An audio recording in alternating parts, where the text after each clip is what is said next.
দোকানের নাম কি রাখবে? ওয়াসি। Wasi ice cream shop.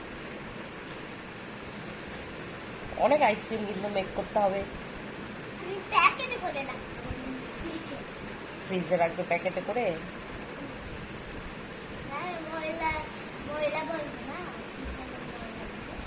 কিভাবে সম্ভব তুমি এত সুন্দর আইসক্রিম মেক করা শিখে গেছো? কিভাবে?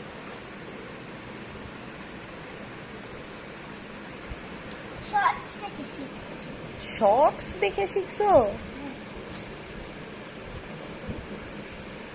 এটা কি ফ্লেভার বানিয়েছো? Strawberry flavour. আমারই তো লোভ লেগে যাচ্ছে।